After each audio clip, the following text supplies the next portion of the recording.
দর্শক, অংশুমালী আয়োজিত লাইভ ক্ষণকালে আপনাদের স্বাগতম। আজকে আমাদের সাথে অতিথি হিসাবে রয়েছেন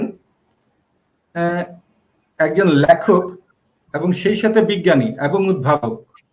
মূলত উনি রসায়নবিদ, কাজ করেন রসায়ন নিয়ে, পূর্ণ ব্যবহারযোগ্য রসায়নের উপকরণ সমূহ নিয়ে কাজ করেন। আজকে কথা বলবো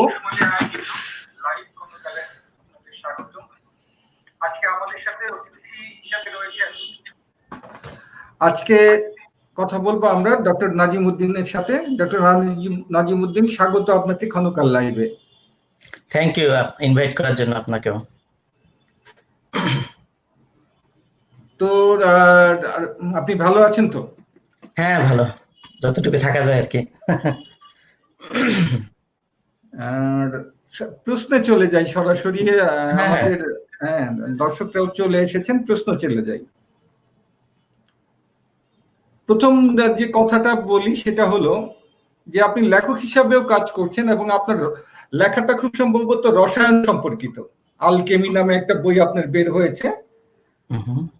হ্যাঁ, অর্থাৎ আপনি রসায়ন নিয়ে কাজ করছেন, কিন্তু তার পার্শ্বে আপনি জ্বালানি নিয়েও কাজ করেছেন। সেই হিসাবে যদি আপনার একদিক দিয়ে রসায়ন এবং জ্বালানির যে সমন্বয় বা যে কাজটা, এই কাজের পরিধি সম্পর্কে যদি আমাদের একটু বলতেন। আচ্ছা, প্রথমত আমি নিজের সম্পর্কে একটু বলে নিই। তো আমি বেসিক্যালি কেমিস্ট, ঢাকা ইউনিভার্সিটি থেকে অনার্স মাস্টার্স করে তারপরে আমেরিকাতে আমি উইসকনসিন মিলওয়াকি থেকে পিএইচডি করি। তারপরে ইউটা স্টেট ইউনিভার্সিটি এবং মিশিগান স্টেট ইউনিভার্সিটিতে কেমিস্ট্রির উপরে পোস্টডক রিসার্চ করি। তো আমি যখন আপনার বাংলাদেশে ঢাকা ইউনিভার্সিটিতে কেমিস্ট্রিতে ভর্তি হলাম, তখন আমার যেটা মনে হয়েছে সেটা হলো যে আপনার কেমিস্ট্রি টেক্সট বইগুলি যদি আপনি দেখবেন যে ইতিহাস হঠাৎ করে 1700 শতকে এসে শুরু হলো, রবার্ট বয়েল, চার্লস গ্যালুসাক এদের দিয়ে শুরু হলো। এর আগে যে মানুষের যে হাজার হাজার বছরের যে কেমিস্ট্রি চর্চার যে ইতিহাস, বিশেষ করে আলকেমি এবং সেই মিশরীয় যুগ থেকে যে কেমিস্ট্রি চর্চা হচ্ছে, সেটার ব্যাপারে কোথাও কোনো আলোচনা নাই। আমরা সেগুলিকে এক ধরনের ডিনায়ালের মধ্যে ফেলে দিয়েছি যে ওগুলি আসলে কিছুই হয় নাই, তারা কিছুই করতে পারে না, ওগুলি সিউডো সায়েন্স, এসব বলেছি। তো সেই জন্য আমার একটা আগ্রহ ছিল যে আসলে কি হয়েছিল তখন। কারণ আমরা যতদূর জানি বায়োলজিক্যালি মানুষের গত 100,000 বছর বা 1,00,000 বছর বা 2,00,000 বছর যাবত মানুষের ব্রেইনের ক্যাপাসিটি অলমোস্ট সিমিলার। মানুষ এখন যেরকম, তো বিজ্ঞানের অগ্রগতি, বিজ্ঞানের যেসব প্যারাডাইম, যেসব মডেল আমরা এখন ফলো করি, সেগুলি হয়তো তখন ছিল না, কিন্তু তখনও বিজ্ঞান ছিল।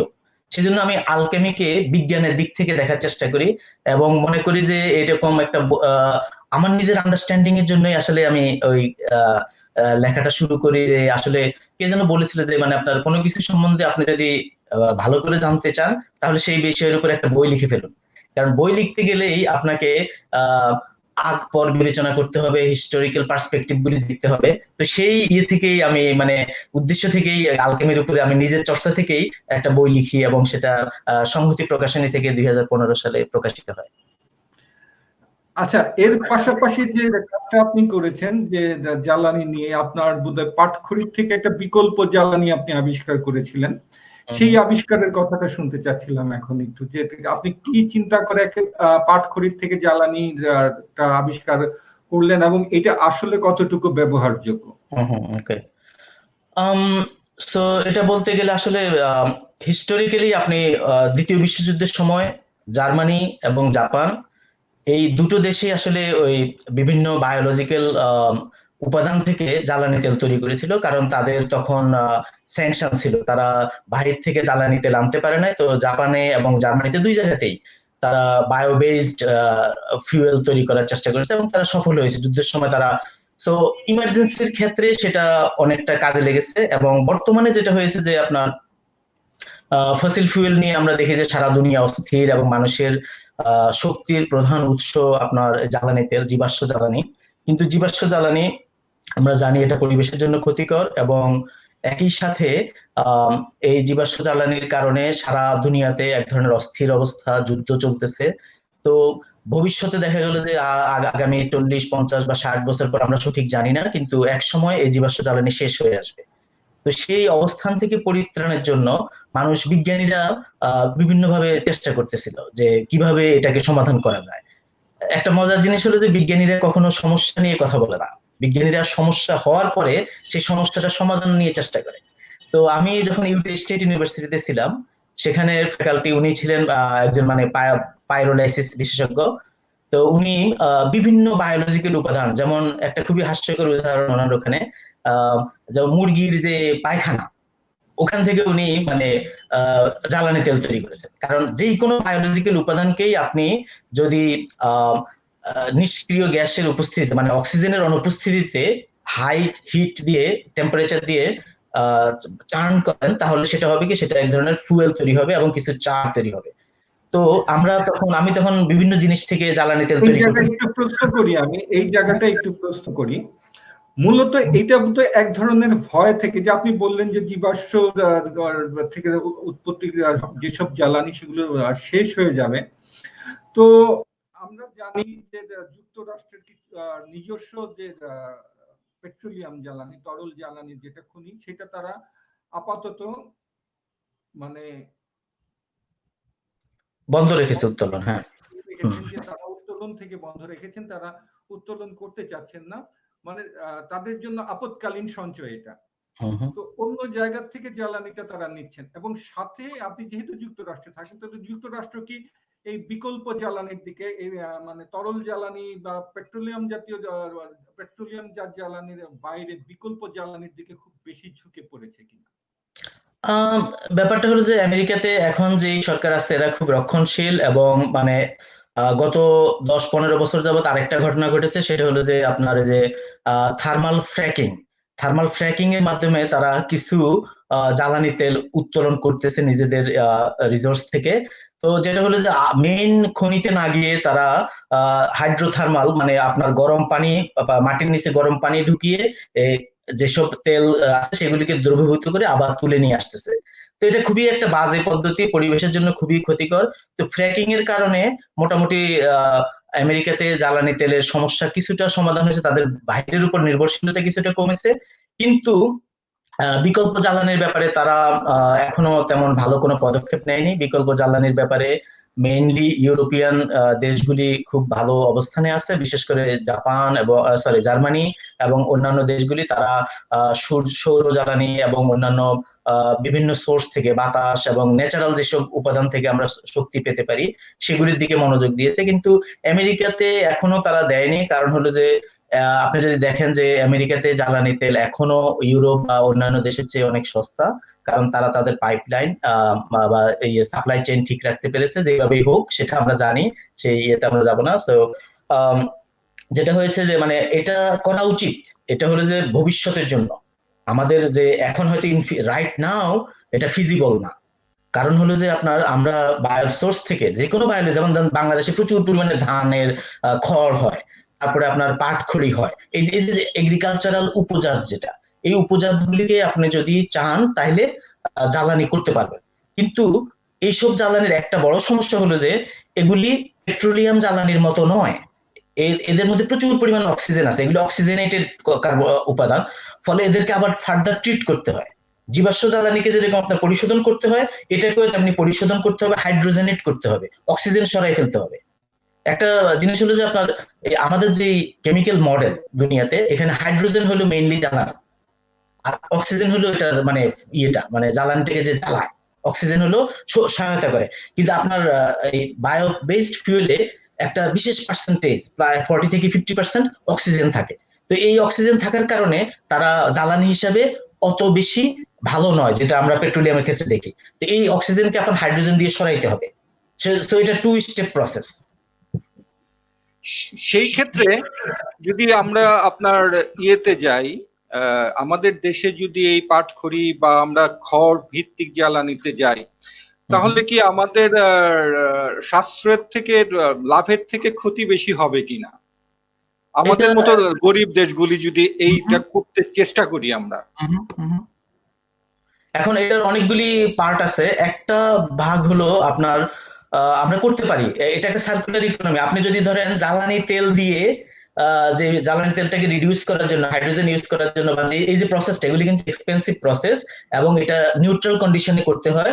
সো আপনি যদি এটা সাপ্লাই চেইন, সাপ্লাই এবং ডিমান্ড, আপনি যদি এনাফ সাপ্লাই করতে পারেন যে জ্বালানি তেলের পাটখড়ি থেকে বা যে কোনো কিছু থেকে আপনি জ্বালানি তেল বানাইলেন এবং সেই তেল দিয়ে মেশিনটা আবার রান করলেন, ওই রকম পজিশনে গেলে এটা লাভ হবে। কিন্তু এর আগে এটা অত লাভবান হবে না। আর আরেকটা বিতর্ক এসেছে, যদিও আমি এই লাইনে কাজ করি, আরেকটা বিতর্ক হলো যে এই যে আপনার পাটখড়ি এবং মানে আপনার ধানের খড়, এগুলির কিন্তু বিকল্প ব্যবহার আছে। এগুলি অনেক ধরনের বায়ো বেসড ফুয়েলের মেইন র ম্যাটেরিয়ালটা পশুর খাদ্য। আপনি ধরেন ধানের খড় দিয়ে জ্বালানি তেল বানাইলেন, আপনি মানুষ নিয়ে নেন, ধানের খড়টা কিন্তু এর আগে পশু খাইতো, ঠিক না? তো পশুর খাবারটাকে তো ওই ব্যালেন্সটাও চিন্তা করতে হবে, যে আমি যদি সবকিছুকে শুধু আমার ভোগের জন্য ব্যয় করি, অন্যান্য প্রাণীর প্রতি যে একটা সেন্সিবিলিটি, এটা বাংলাদেশে এমনিতেই খুব কম।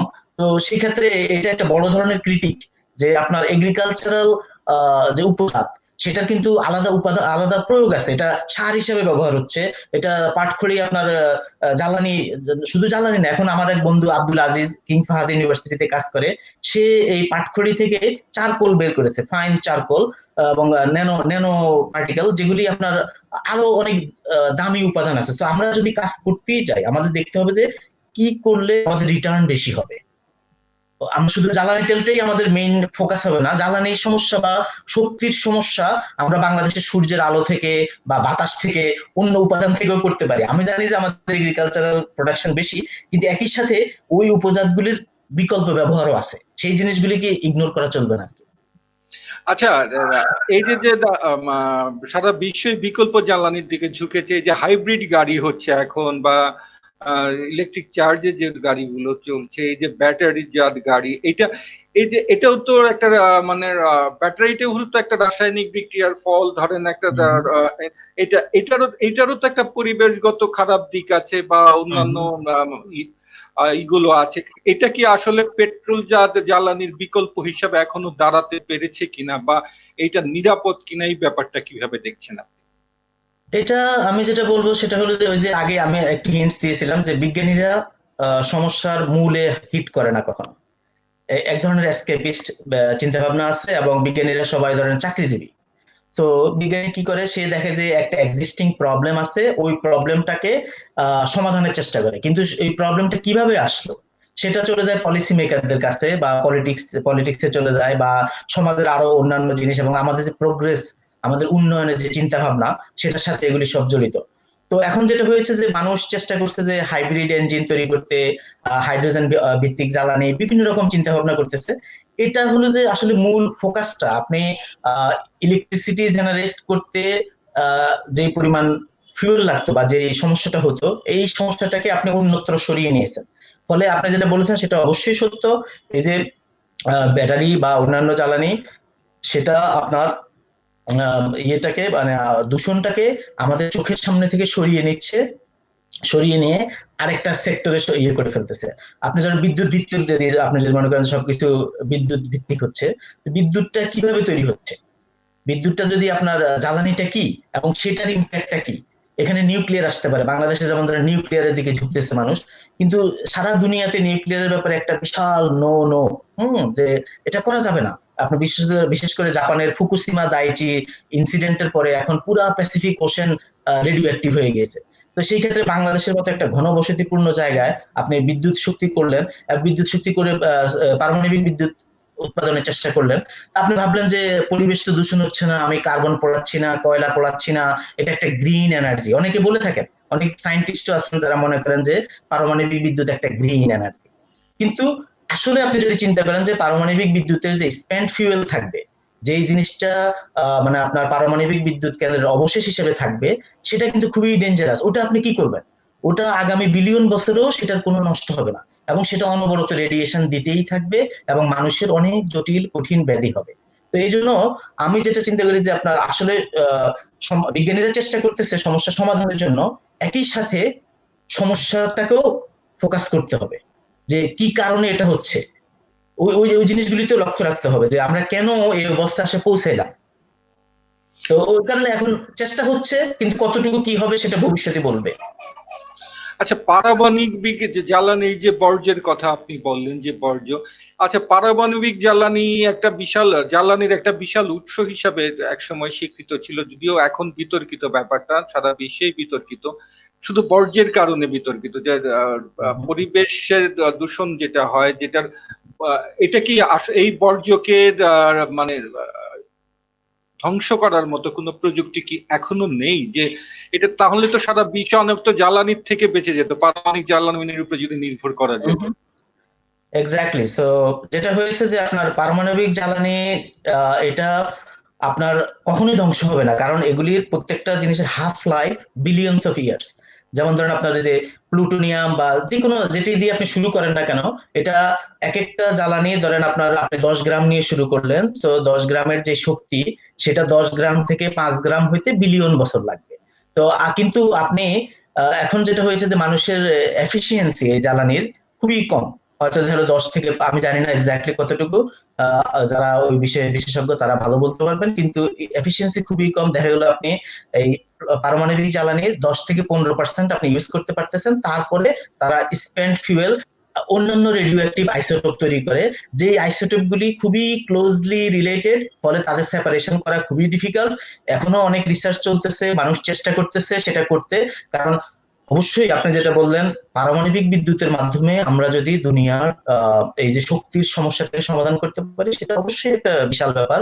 কিন্তু বাংলাদেশের ক্ষেত্রে বা ছোটখাটো দেশের ক্ষেত্রে যেটা সমস্যা, সেটা হলো যে বাংলাদেশে এনাফ জায়গা নেই। আমেরিকাতে যেটা, যেমন তারা একটা মাউন্টেন, একটা পাহাড়কে ফিক্সড করে রেখেছে, সেখানে মাটির নিচে তারা কংক্রিটের ঢালাই করে সেটাকে সেখানে পুঁতে রাখতে পারে, মানে বিশাল একটা জায়গা, এবং ওটার 100-150 মাইলের মধ্যে কেউ বাস করে না। তো বাংলাদেশে কিন্তু এরকম জায়গা নেই যে আপনি এই জ্বালানিটাকে আপনি কোথাও, যখন আপনার অব্যবহৃত বর্জ্য যেটা, সেটাকে আপনি কোথাও পুঁতে রাখতে পারবেন। পুঁতে রাখলে সেই এলাকার মাটি, পরিবেশ সবকিছু ধ্বংস হবে এবং মানুষ ক্ষতিগ্রস্ত হবে।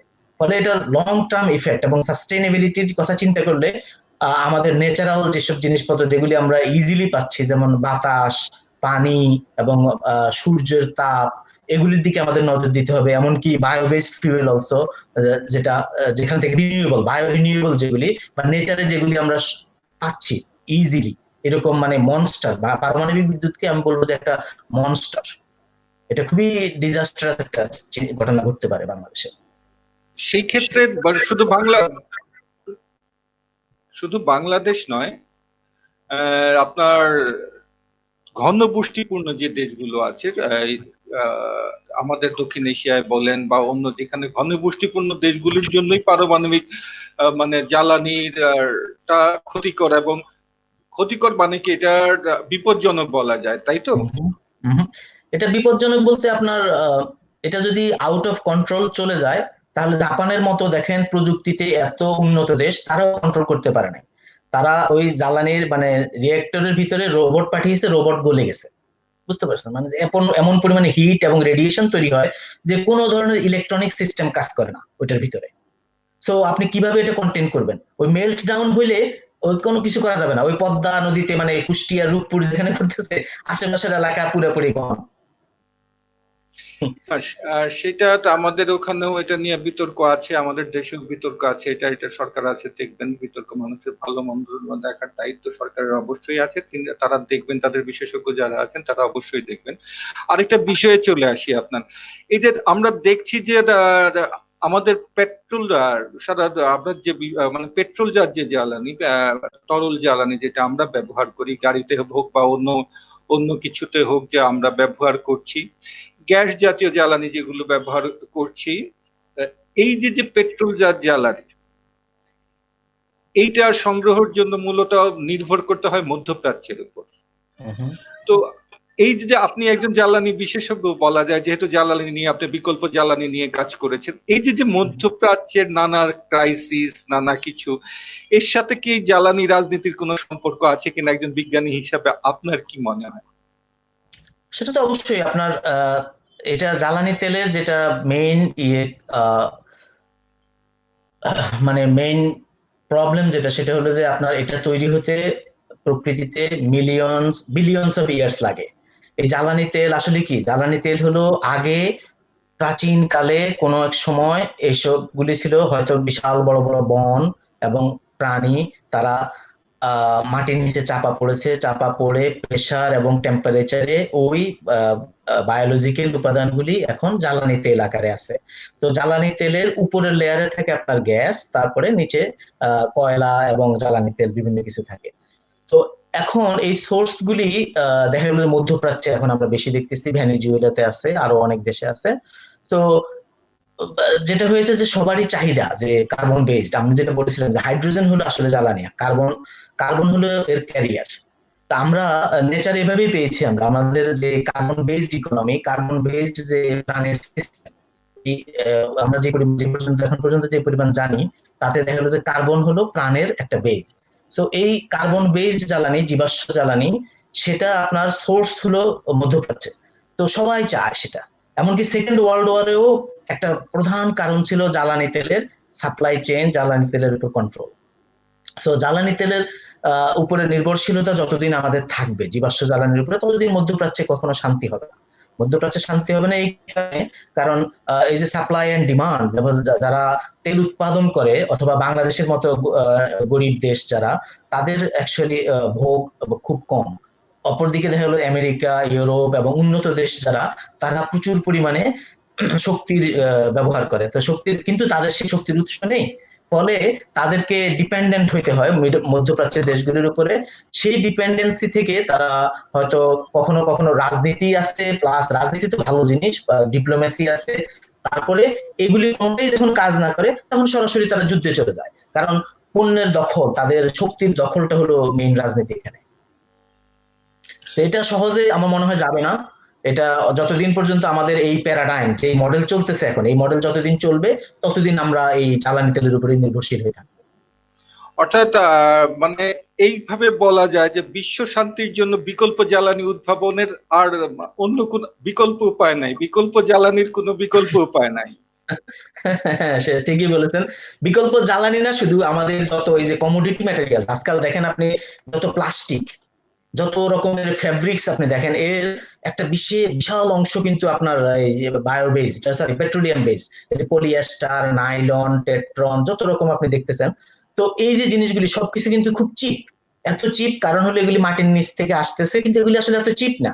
আপনি যদি বায়ো বেসড ম্যাটেরিয়াল থেকে এগুলি বানাইতে যান, যেমন আমি এখন যে কোম্পানিতে কাজ করি, তারা হলো এই চিন্তা থেকে আসছে যে ব্যাকটেরিয়া এবং ছত্রাক থেকে আপনি যদি কেমিক্যালস বের করতে পারেন, ইনস্টেড অফ আপনার যে মাটির নিচ থেকে, অর্গানিক কেমিস্ট্রির মেইন র মেটেরিয়াল কিন্তু আসলে তেল, জ্বালানি তেল। তো এজ এ অর্গানিক কেমিস্ট আমরা ডিপেন্ডেন্ট যে জ্বালানি তেলের উপরে, কারণ আমাদের যত রকমের ফাংশনাল গ্রুপ আছে সেগুলি জ্বালানি তেল থেকে আসে। কিন্তু এখন ভবিষ্যতে যদি আমরা এটা না পাই, তাহলে কি কেমিস্ট্রি বন্ধ হয়ে থাকবে? সো আমাদেরকে বিকল্প সোর্স খুঁজতে হবে। সেই ফিউচারিস্টিক চিন্তা থেকেই আমরা যেটা করতেছি এখন, সেটা হলো যে ব্যাকটেরিয়া এবং ফাঙ্গাস থেকে তাদের জেনেটিক্যালি মডিফাই করে বায়োলজিস্ট এবং সফটওয়্যার ইঞ্জিনিয়ার এরা মিলে ওই ব্যাকটেরিয়া থেকে যে কোনো কেমিক্যালস আজকাল তৈরি করা সম্ভব। এবং আরেকটা মজার ব্যাপার হলো আপনার এই যে পেট্রোলিয়াম ফিউয়েলের ক্ষেত্রে যে ফাংশনালের ভেরিয়েশন, যেই ভেরিয়েশন দেখা যেত এতদিন, সেটা মানুষ এক ধরনের স্যাচুরেশনে চলে আসছে, সেখানে এক ধরনের মানে সব ধরনের ফাংশনালিটি মানুষ ইউজ করে ফেলছে, সেখানে এখন আর ভেরিয়েশন তেমন দেখা যায় না।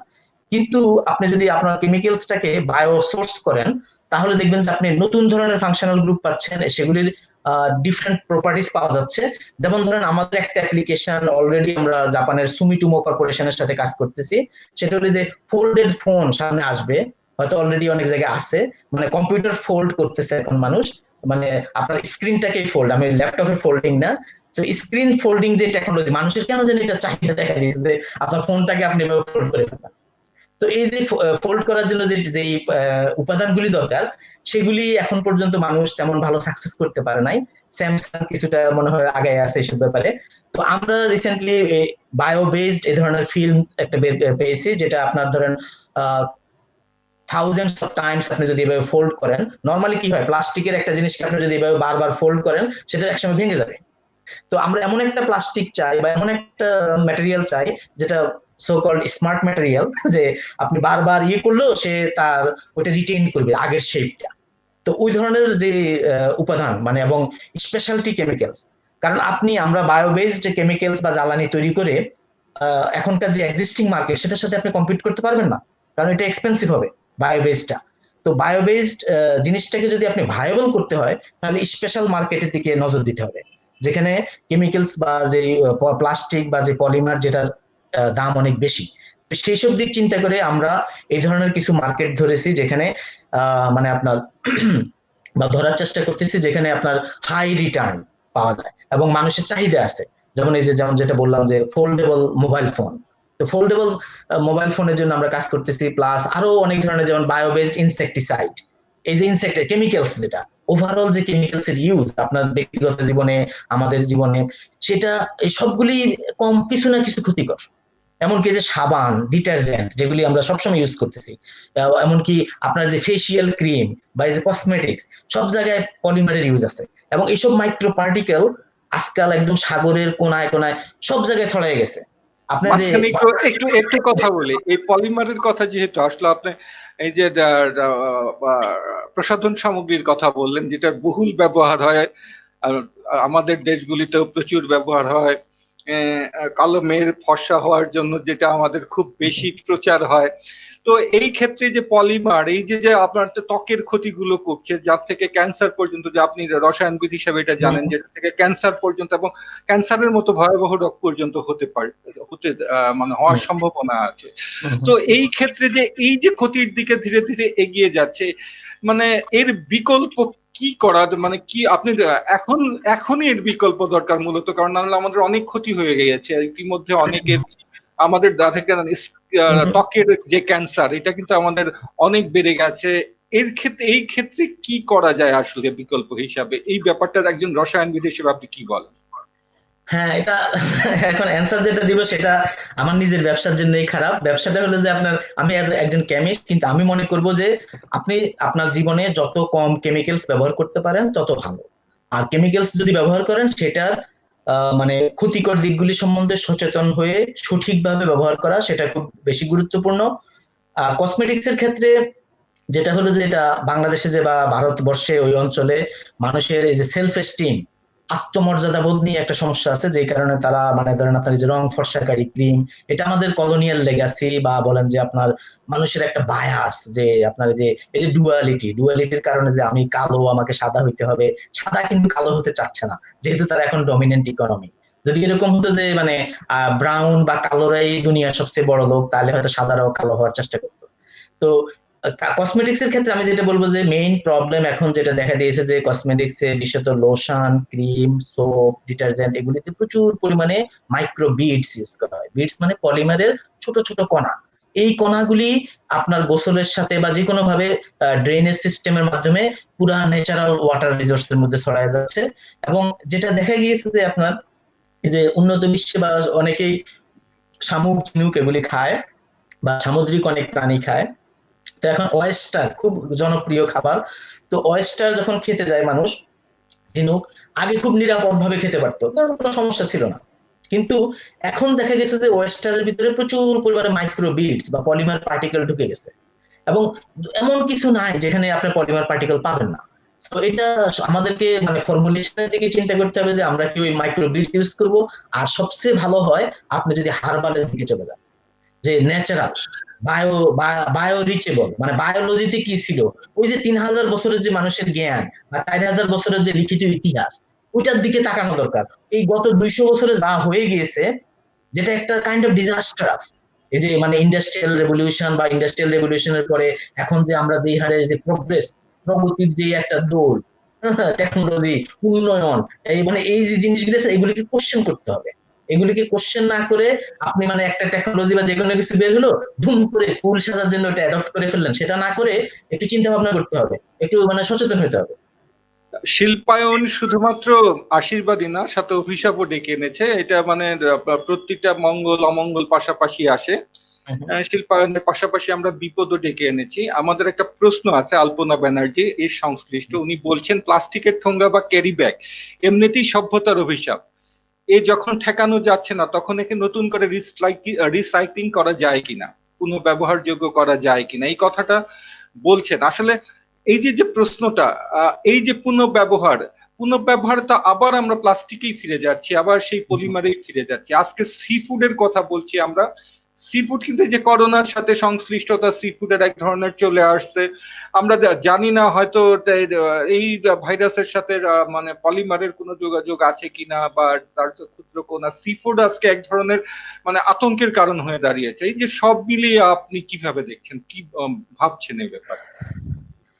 পলিমার আসলে অনেকদিন যাবত এটা একটা বড় সমস্যা। সিক্সটিজ এর দিকে, মানে সারা 1960s সারা দুনিয়াতে পলিমার ছিল, বিশেষত সেকেন্ড ওয়ার্ল্ড ওয়ার এবং এর পরবর্তী সময়ে পলিমার যেটা সারা ওয়ার্ল্ডে ছড়িয়ে পড়ে। এখন যেটা যেমন পলিথিন বা নাইলন, এগুলি সারা আনাচে কানা দুনিয়ার এমন জায়গা নাই যেখানে এগুলি নাই। তো সেই ক্ষেত্রে আমি বলবো যে এটা বেশি দিন হয় নাই মানুষ অ্যাডপ্ট করেছে। আপনারা, আমি অথবা ছোটবেলায় দেখেছেন যে মানুষ বাজারে যেত, বাজারে একটা একটা ডুলা বা একটা খলি বা কিছু একটা হাতে করে নিয়ে যেত, তার বা ব্যাগ হাতে করে নিয়ে যেত, তারপর সেই ব্যাগে করে বাজার নিয়ে আসতো। তো আমাদেরকে পলিথিন যেটা দিয়েছে, আমাদেরকে কনভিনিয়েন্ট দিয়েছে যে আমরা মানে ইজিলি যে কোনো জায়গায় পলিথিন ইউজ করতে পারতেছি। কিন্তু পলিথিনের মেইন সমস্যা হলো ডিগ্রেডেশন, এটা ডিগ্রেড করে না। ওই সেই একই কথা, যেরকম পারমাণবিক জ্বালানি যেরকম মানে অনেক বছর যাবত নষ্ট হবে না, পলিথিন হয়তো অতদিন না, কিন্তু একটা বিশাল সময় পর্যন্ত পলিথিনের ডিগ্রেডেশন হয় না। বিজ্ঞানীরা অনেকদিন যাবত চেষ্টা করছেন যে বায়োডিগ্রেডেবল পলিথিন তৈরি করা যায় কিনা। এই ক্ষেত্রে অ্যাগেইন আমি আবার আসবো যে বাংলাদেশে যে পাট কলগুলি বন্ধ করে দিল, এই যে পাট কল বন্ধ করা এবং পাটের মতো একটা বায়োডিগ্রেডেবল ফাইবার, যেটা মানে ভবিষ্যৎ, এগুলি হলো ফিউচার, এই জিনিসটা বন্ধ করে দেওয়া মানে বিশাল বড় একটা ক্ষতি। কারণ হলো যে সারা দুনিয়া এখন ভবিষ্যৎ ওই দিকে ঝুঁকবে, ওইটা ছাড়া বিকল্প নাই। কারণ বায়ো বেসড ফাইবার, আপনার পাট দিয়ে যদি কাপড় তৈরি করতে পারেন, পাট দিয়ে শুধুমাত্র চটের বস্তা, সেই মান্দাতার আমল থেকেই চটের বস্তাই তৈরি হচ্ছে, এটা নিয়ে আর কোনো গবেষণা হয় নাই। এবং বাংলাদেশে আরেকজন বিজ্ঞানী, আপনারা জানেন হয়তো, উনি পাট এবং পলিমার মিলিয়ে একটা কম্পোজিট তৈরি করেছেন, যেটা যেটা করলে হবে কি, যেটা ডিগ্রেড করবে। তো এটার ব্যাপারে এখনো ভালো কোনো সফলতা আসে নাই, এবং সামনে হয়তো আসবে। আমরা হয়তো এমন কোনো পলিমার বানাতে পারবো যেটা বায়োসোর্স এবং বায়োলজিক্যালি এটা ডিগ্রেড করবে, মাটিতে গেলে ব্যাকটেরিয়া ওই পলিথিনটা খেতে পারবে। এখন পর্যন্ত সেটার ব্যাপারে কোনো সলিউশন হয় নাই। ফলে এই ক্ষেত্রে আমি একটা কথা বলি আপনাকে, যে এই যে আমাদের পাটকলগুলি বন্ধ হয়ে যাচ্ছে, বা পাটজাত দ্রব্য, দক্ষিণ এশিয়াতেই পাটজাত দ্রব্যের অবস্থা খুবই খারাপ অবস্থায় আছে, পাটজাত দ্রব্য একরকম কোণঠাসা। এর জন্য কি আপনার কর্পোরেট ওয়ার্ল্ড বা এই যে সারা বিশ্বের যে কর্পোরেট চিন্তা এর পিছনে দায়ী কিনা? যে প্লাস্টিকের যে ব্যবসা, পাট যদি এগিয়ে আছে, তাহলে প্লাস্টিকের যে এই প্রচলিত ব্যবসা হঠাৎ করে বসে পড়লে এই কর্পোরেট চিন্তাও হয়তো এটা পিছিয়ে দিতে যাচ্ছে। তো কর্পোরেট যে এই যে চিন্তা, এটা কি আমাদের মানব সভ্যতার জন্য ক্রমিক ক্ষতিকর হয়ে দাঁড়াচ্ছে না? কর্পোরেট চিন্তা সেগুলি হয়তো আছে, কিন্তু সবচেয়ে ভালো হলো যে আপনার গভর্নমেন্ট বা সরকারের যদি সদিচ্ছা থাকতো, তাহলে ঠিকই এসব ক্ষেত্রে অনেক উন্নয়ন করা সম্ভব হতো। এবং এমনকি ভর্তুকি দিয়ে হলেও এইসব শিল্প চালু রাখা খুবই দরকার। কারণ হলো যে এটা, আমি যেটা বললাম যে এটা ফিউচার, এবং মানে বায়ো বেসড বা ডিগ্রেডেবল ফাইবার, অথবা এই যে জিনিসগুলো আপনি ধরেন পলিথিন যদি দেশ থেকে রিমুভ করতে চান, তাহলে আপনাকে একটা বিকল্প বাজারে ছাড়তে হবে। আপনি ওইরকম সস্তায়, যে যদি পাটের বা চটের বস্তা বা চটের ব্যাগ যদি আপনি সাপ্লাই দিতে পারতেন, তাহলে মানুষ আর পলিথিনে যেত না, ফিরে যেত না।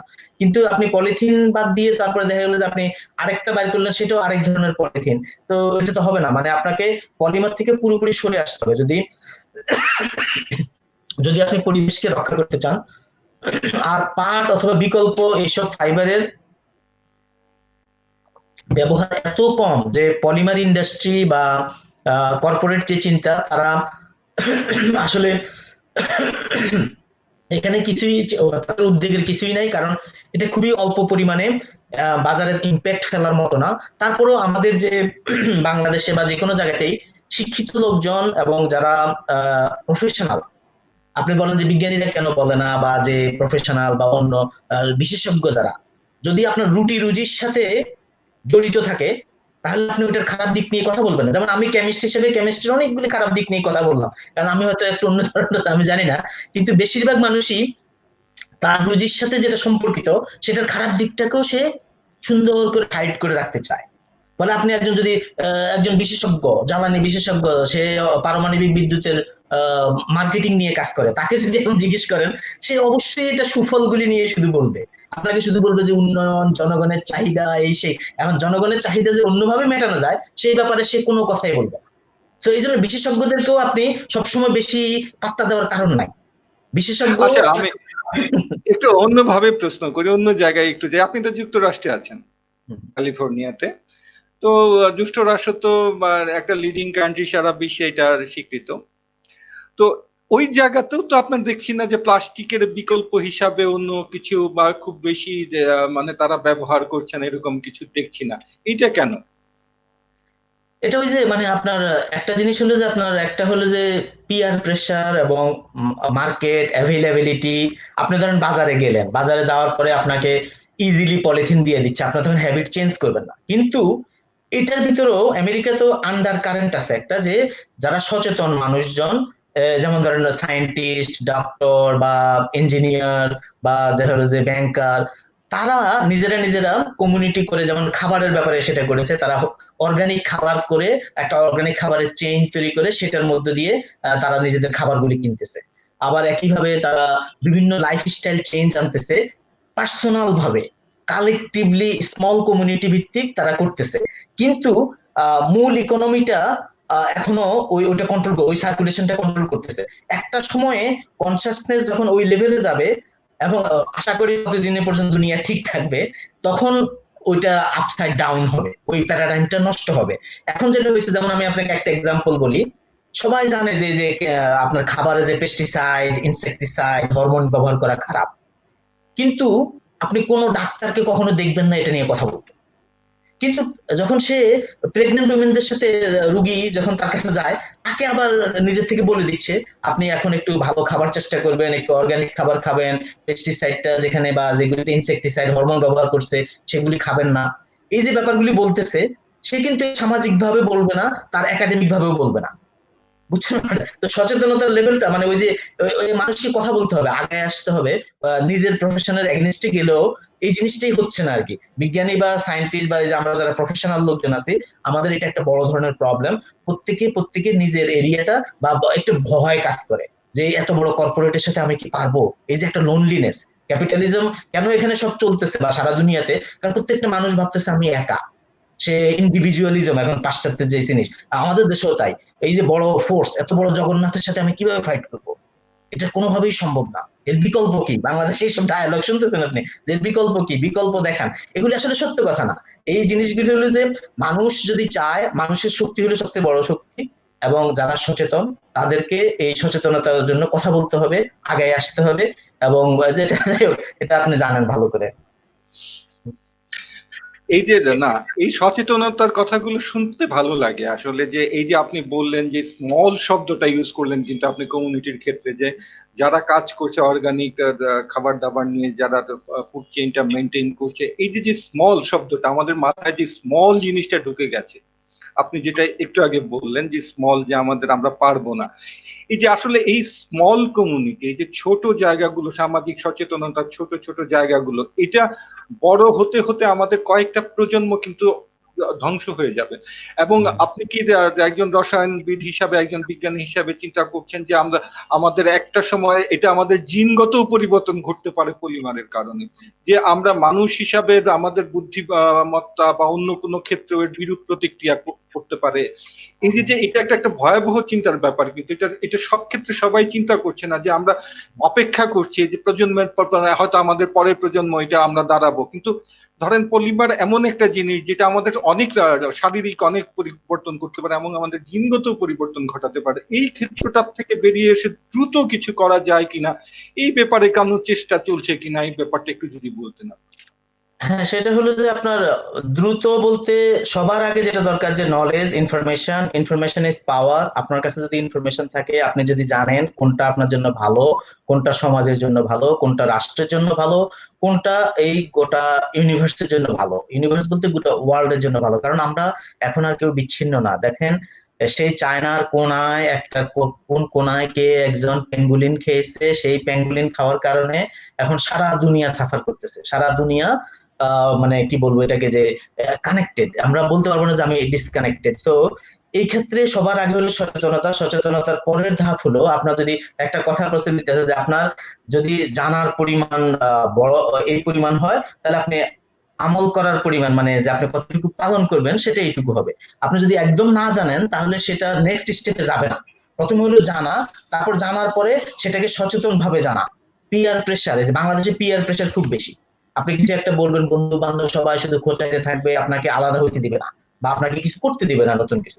সেজন্য এই যে একটু গোয়াট তুমির দরকার আছে, একটু নিজস্বতার দরকার আছে, একটু ভিন্ন চিন্তা ভাবনা দরকার। এগুলি এনকারেজ করা হয় না স্কুল কলেজে, কোথাও না। সব জায়গায় আপনাকে কনফর্মিটি, আপনাকে পালে ঢুকিয়ে দেওয়া।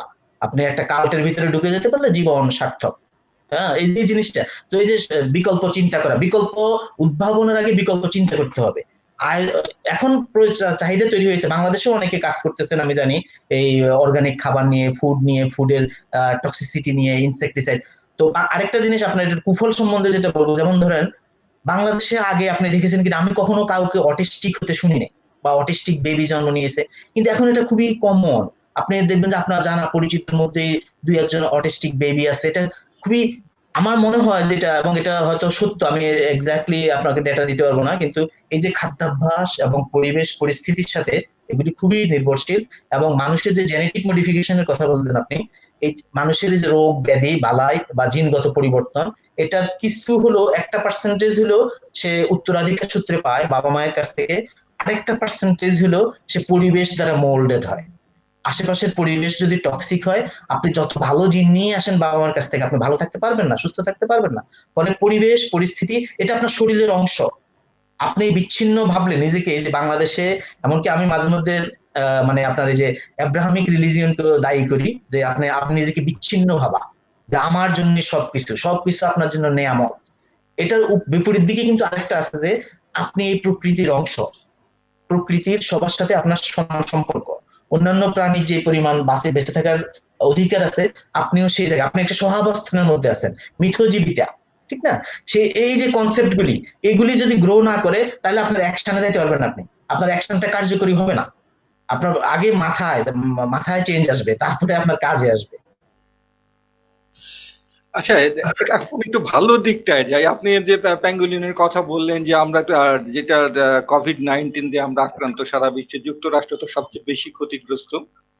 তো এইখানে একটু আসার কথা শোনাচ্ছে, ন্যানো পার্টিকেল বলে একটা শব্দ আমরা শুনছি, যে এটা মানে এইটা নাকি করোনা ভাইরাস ধ্বংসের জন্য বা এটার জন্য কাজ হচ্ছে।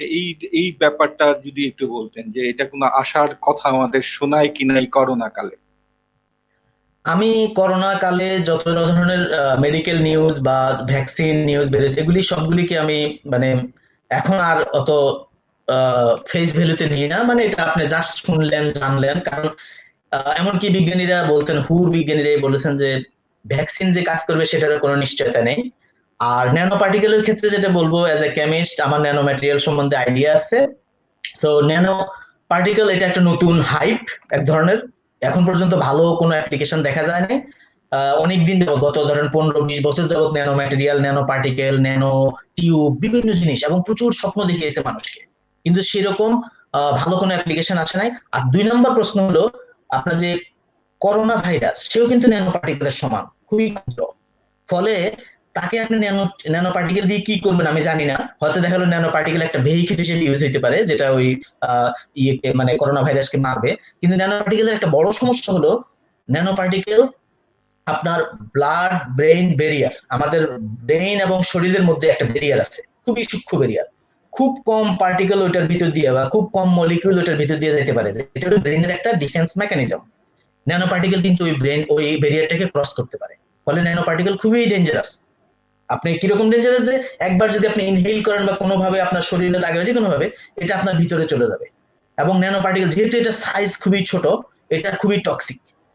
এবং এটা হলো একদম আপনার ধরেন যে মাইক্রো পার্টিকেল, যেমন সিলিকনের মাইক্রো পার্টিকেল, যে বালুর কণা, বালুর কণাটাই হলো আসলে এক ধরনের গ্লাসের মতো, আপনার ভিতরে গিয়ে কেটে ফেলে সব।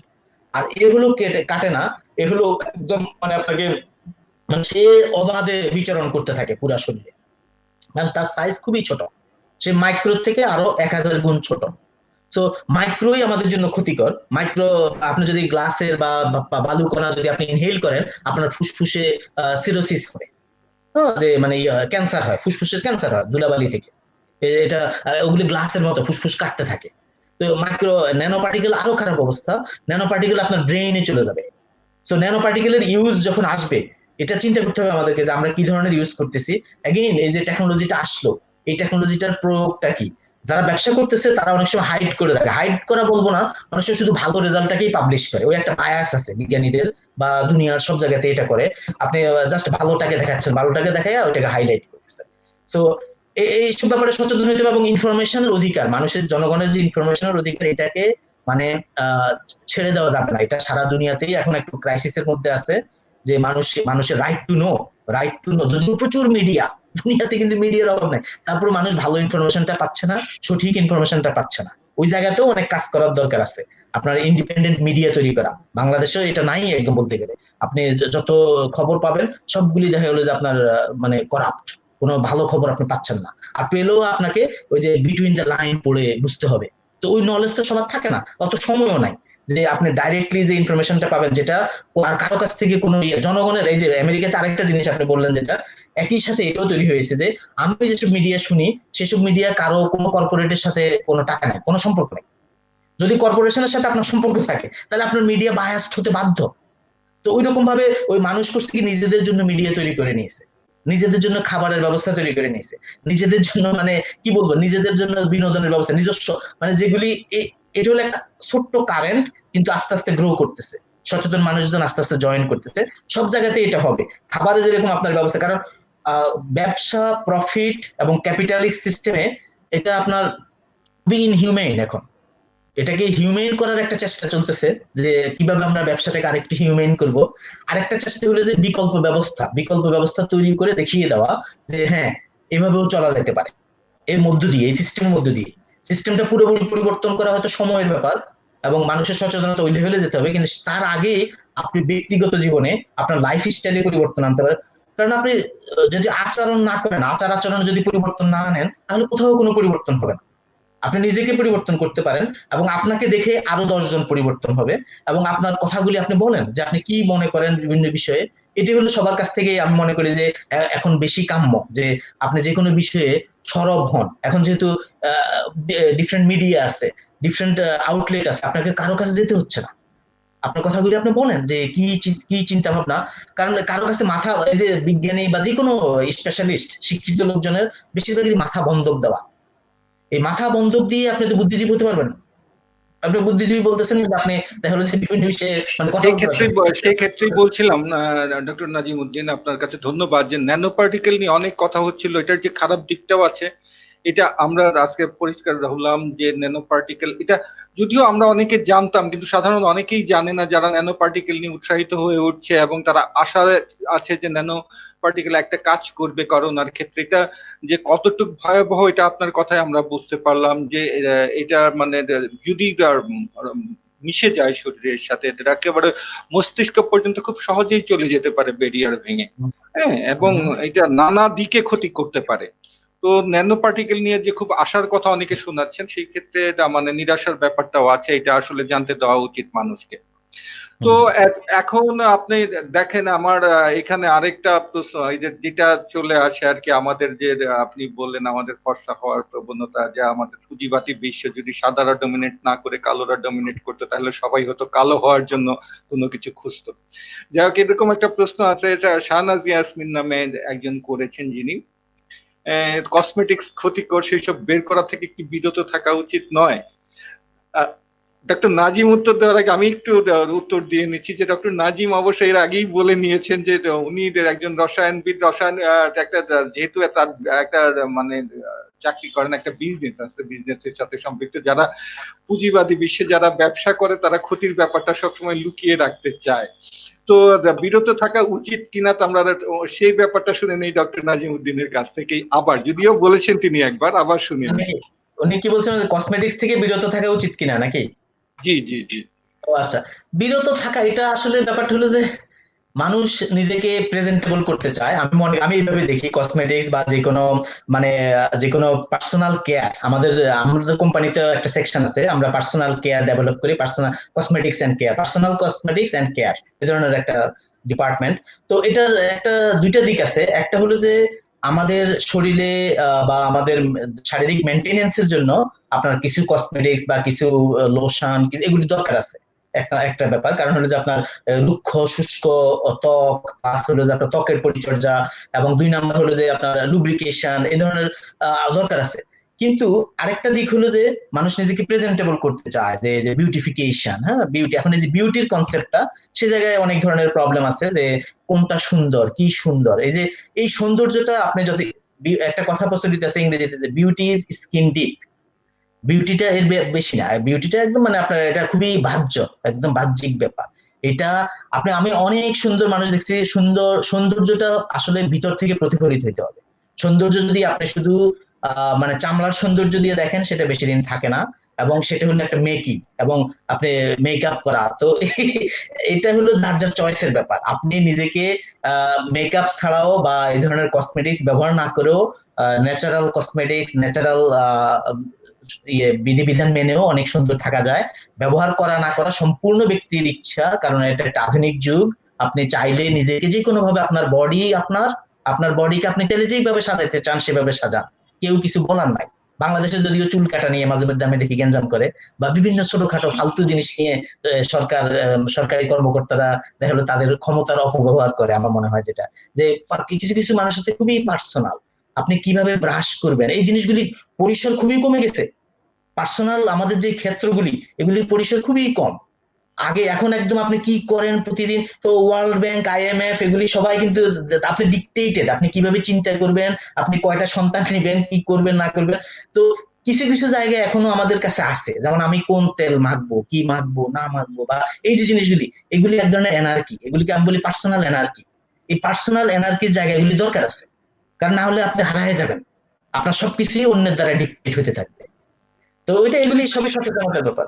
এই ক্ষেত্রে তো আর আমাদের, আপনি একবার প্রথমেই বলতেন যে ভেষজের কাছে ফিরে যাওয়া উচিত, হার্বালের কাছে। এই তো যে আমাদের যেমন কাঁচা হলুদ এক সময় ব্যবহার হতো, তো এইগুলো তো আপনার মানে কেমিক্যালের বাইরে, এটা তো এইগুলো আমরা ব্যবহার করতে পারি হয়তো। কাঁচা হলুদ ব্যবহার করতে পারি, অন্যান্য যেগুলো আছে উপাদান আছে, অনেক কিছুই আছে এই ধরনের, যেগুলো সেগুলো ব্যবহার করতে পারি। শুধুমাত্র ওই ফেয়ার অ্যান্ড লাভলির উপর যদি আমরা মেতে থাকি তাহলে তো মুশকিল। তো সেই হ্যাঁ, ক্ষেত্র থেকে আমাদের বেরিয়ে আসা উচিত, আসলে ভেষজের দিকে যাওয়া উচিত। আমি একমত ডক্টর নাজিমুদ্দিনের সাথে। তো আমাদের ডক্টর নাজিমুদ্দিন, আমাদের সময় প্রায় শেষ। আমরা একটু প্রায় 1 ঘন্টা হয়ে গেল আমাদের কথা বলার। আমরা একটু আমাদের দেশের দিকে ফিরি। আমাদের দেশের যে জ্বালানি আছে, আমাদের দেশের যে পরিমাণ গ্যাস আছে, আমাদের তেল পাচ্ছি আমরা একটা জায়গা থেকে, আমাদের পেট্রোল মানে তরল জ্বালানি পাচ্ছি, গ্যাস মজুদ আছে। এই যে যে আমাদের গ্যাসের মজুদ বা আমাদের জ্বালানি, এটা আপনি একজন জ্বালানি বিশেষজ্ঞ হিসাবে বা জ্বালানি নিয়ে কাজ করা একজন মানুষ হিসাবে কিভাবে এটা কি করবেন, যে আমাদের কতদিন আর আমাদের এই নিজস্ব জ্বালানির উপরে চলবে, বা আমাদের অন্য জ্বালানির দিকে খোঁজ করতে হবে কিনা, বিকল্প জ্বালানি উদ্ভাবন করতে হবে না, এই ব্যাপারটা যদি আমাদের একটু বলতেন। হ্যাঁ, বাংলাদেশে মানে যেটা হলো যে মানুষ, ধরেন 160 মিলিয়ন মানুষ, বা 16 থেকে 18 কোটি মানুষ। তো এই মানুষের বিশাল একটা চাহিদা আছে শক্তির জন্য। তো আমরা ঐতিহাসিকভাবেই খুব কম পরিমাণ শক্তি ইউজ করছি, এবং এখনো শক্তির ব্যবহার বাংলাদেশে খুবই কম। তো বিকল্প জ্বালানির আমাদের চাহিদা আছে, আমাদের যেটা হলো যে দেশে যে পরিমাণ গ্যাস বা কয়লা বা ফসিল ফিউয়েল আছে, সেটা খুবই লিমিটেড অ্যামাউন্ট, আমরা সেটা দিয়ে বেশি দিন সাস্টেন করতে পারবো না। তো আমাদের খুবই দ্রুত বিকল্প জ্বালানি, যেমন আপনার ধরেন সৌর বিদ্যুৎ একটা বিশাল, বা বাংলাদেশ ধরেন একদম ট্রপিক্যাল কান্ট্রি, তো ট্রপিক্যাল কান্ট্রিতে সানলাইট, বিশেষত এই গরমের দিনে 30-35 ডিগ্রি সেলসিয়াস এবং সারাদিন সূর্য থাকতেছে, এটা অনেক দেশে কিন্তু এই সুবিধাটা নাই। তো আমরা সৌর জ্বালানির প্রতি মনোযোগী হইতে পারি। আপনি দেখেন জার্মানিতে তারা 20% জ্বালানি সৌর বিদ্যুৎ থেকে পাচ্ছে। এরপরে আমাদের দেশে বাতাস আছে, উপকূলীয় অঞ্চলে সমুদ্রের ঢেউকেও হারভেস্ট করা যায়। তারপরে আপনার বিভিন্ন জায়গায় এই এয়ার বা বাতাস থেকে আমরা শক্তি ইয়ে করতে পারি। এটা হলো যে সারা দেশে একটা সমন্বিত ভাবে একটা বড় ধরনের প্রকল্প হাতে নিতে হবে, বড় ধরনের কাজ করতে হবে, এবং জনগণকে সম্পৃক্ত করতে হবে। আপনি ধরেন এই যে রামপালে যে বিদ্যুৎ কেন্দ্র হচ্ছে, সেখানে জনগণ কিছুই জানে না, জনগণের বিরুদ্ধে। মানে সুন্দরবন এরকম একটা রিসোর্স যেটা বাংলাদেশকে বুক আগলে দিয়ে বাংলাদেশকে রক্ষা করতেছে, সেটাকে ধ্বংস করে আমরা এই পারমাণবিক রামপাল বিদ্যুৎ কেন্দ্র করতেছি, কয়লা ভিত্তিক বিদ্যুৎ কেন্দ্র, যেখানে কয়লা থেকে সারা দুনিয়া সরে এসছে। এটা একটা দূষিত এবং মানে এটা খুবই টক্সিক একটা টেকনোলজি, 20th সেঞ্চুরি টেকনোলজি। সেটা আমরা কথা বলছে, সরকারও কথা বলছে, আমাদের দেশের মানুষও কথা বলছে, এটা জানি। এবং এর বাইরে আমরা আর কোথায় যেতে পারি? এই ক্ষেত্রগুলোর বাইরে থেকে আবার আর মানে অন্য বিকল্পগুলো কি? জিওথার্মাল আরেকটা প্রকল্প আছে, যে আপনার মাটির নিচে যে সাগরের পানিতে, সরি মাটির নিচে আপনার যে আমাদের উষ্ণ প্রস্রবণ আছে, যেমন সীতাকুণ্ড বা বিভিন্ন জায়গায় যে প্রস্রবণ আছে, উষ্ণ প্রস্রবণ থাকলে সেই পানি যে কোনো জায়গায় আপনি যদি শক্তির নেচারে যে কোনো জায়গায় শক্তির সোর্স দেখলে সেটাকে আপনি হারভেস্ট করতে পারেন। আমরা যদি সারা দেশে যদি উইন্ড মিল বা উইন্ড টারবাইনের ব্যবস্থা করি, এবং তাহলে উইন্ড মিল এগুলি ইনিশিয়াল কস্ট হয়তো বেশি, কিন্তু আপনি যদি লং টার্ম রিটার্ন চিন্তা করেন তাহলে এগুলি খুবই সাশ্রয়ী। 2 নম্বর হলো যে সৌর বিদ্যুৎ, যেটা যদি প্রত্যেকটা বাড়ির ছাদে তাদের নিজস্ব সৌর বিদ্যুতের ব্যবস্থা থাকে, তাহলে সারা দেশে এনার্জির চাহিদা একটা বিশাল পরিমাণে কমে যায়। আমাদের এখনো পর্যন্ত কিন্তু মেইন চাহিদা বাসা বাড়ির বিদ্যুৎ, এবং টেকনোলজি ইন্ডাস্ট্রিতে আমাদের কতটুকু আর ইয়ে হয়, বাংলাদেশে এরকম ভাবে শিল্প নাই। আরেকটা জিনিস হলো যে এই ইয়ের ক্ষেত্রে বিদ্যুৎ আগে হলো মনোভাব চেঞ্জ করতে হবে, যে আমরা বিকল্প জ্বালানির দিকে যাব, সুন্দর ভবিষ্যতে ভালো জ্বালানি এবং আমাদের একটা সাস্টেইনেবল জ্বালানি ব্যবস্থা চালু করব, শক্তির উৎস তৈরি করব। তারপরে হলো গিয়ে আপনি কি কি খুঁজবেন, ওগুলি খুঁজার কোনো সমস্যা নাই, প্রচুর ব্যাপার আছে, অনেক এক্সপার্ট আছে দেশে বিদেশে, তারা এগুলির ব্যাপারে সাহায্য করতে পারবে। কিন্তু প্রথমত হলো যে এই যে লুটপাট, শক্তি এবং বিদ্যুতের নামে যে লুটপাট হচ্ছে দেশে, এই লুটপাট থামাতে হবে। প্রচুর পরিমাণে টাকা অপচয় হচ্ছে, এইসব টাকা যদি সঠিকভাবে ব্যবহার করা যেত তাহলে বাংলাদেশ অবশ্যই মানে বিকল্প জ্বালানিতে স্বয়ংসম্পূর্ণ হতো। ধন্যবাদ ডক্টর নাজিমউদ্দিন। আমাদের সময় একেবারে শেষ পর্যায়ে।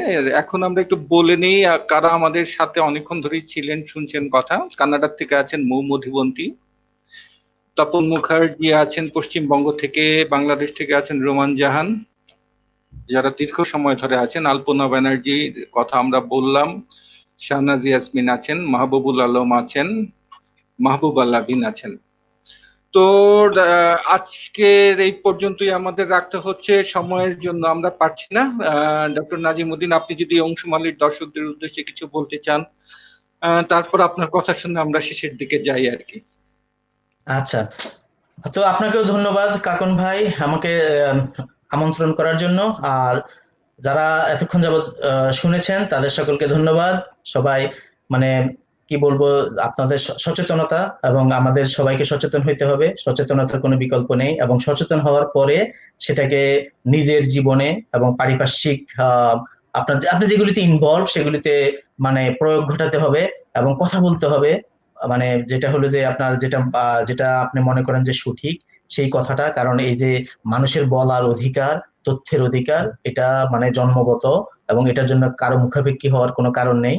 আপনাদেরকে কথা বলতে হবে, ভয়েস রেজ করতে হবে যে কোনো ইস্যুতে। দেশে যে অবস্থা, বিশেষত কেমিক্যালস রিলেটেড কথাবার্তা আমরা বললাম, যেমন খাদ্যে বিষাক্ত জিনিসপত্র মেশানো হচ্ছে, এবং মানে খাদ্যে বিষক্রিয়া, এটা মানে সারা দুনিয়ার কোথাও আনইমাজিনেবল, যে মানে আমাদের বাংলাদেশে যেরকম হচ্ছে। তো সবকিছুর ব্যাপারে মানে যে সচেতনতা, এবং হলো যে মানে সবকিছু শুধু সরকারের দিকে তাকিয়ে না থেকে নিজেদেরকেও কাজ করতে হবে, প্লাস হলো সরকারকে বা যারা আমাদেরকে এগুলিকে পরিচালনা করতেছে তাদেরকে আমাদের কথা শুনতে বাধ্য করতে হবে, তা যাতে মানে ভবিষ্যতের জন্য, ভবিষ্যৎ প্রজন্মের জন্য আমরা একটা ভালো এবং মানে সুস্থ স্বাভাবিক পরিবেশ রেখে যেতে পারি, সেই লক্ষ্যে কাজ করতে হবে। ধন্যবাদ সকলকে। ধন্যবাদ ডক্টর নাজিমউদ্দিন। আমরা কথা বললাম ডক্টর নাজিমউদ্দিনের সাথে এতক্ষণ। আমরা অংশুমালী কাজ করছি মানুষের কাজে, কল্যাণের জন্য। অংশুমালীর কাজ শুধু সাহিত্য সংস্কৃতি না, বিজ্ঞান থেকে শুরু করে সব নিয়ে আমরা কাজ করছি। আমরা চেষ্টা করছি বাংলা ভাষী দেশ যারা সাহিত্যিক আছেন, সংস্কৃতি সেবী আছেন, গণমাধ্যম কর্মী আছেন, বিজ্ঞানী আছেন, অন্যান্য যারা পেশায় আছেন, তাদের সবাইকে সাথে বিশ্বের সাথে একটা সংযোগ ঘটানোর সেই চেষ্টাটা অংশুমালীর পক্ষ থেকে আছে। আজকেও সেই চেষ্টায় আমাদের সাথে যোগ দিলেন ডক্টর নাজিমউদ্দিন। তিনি জ্বালানি বিশেষজ্ঞ এবং একজন বিজ্ঞানী রসায়নবিদ। আপনারা শুনলেন তার কথা। আজকে শেষ করতে হচ্ছে। দর্শক মন্ডলী, আপনারা ভালো থাকবেন, করোনা কালে মাস্ক ব্যবহার করবেন, সামাজিক দূরত্ব মেনে চলবেন, নিজে ভালো থাকবেন, পরিবারকে ভালো রাখবেন, দেশকে ভালো রাখবেন। ধন্যবাদ সবাইকে। ধন্যবাদ।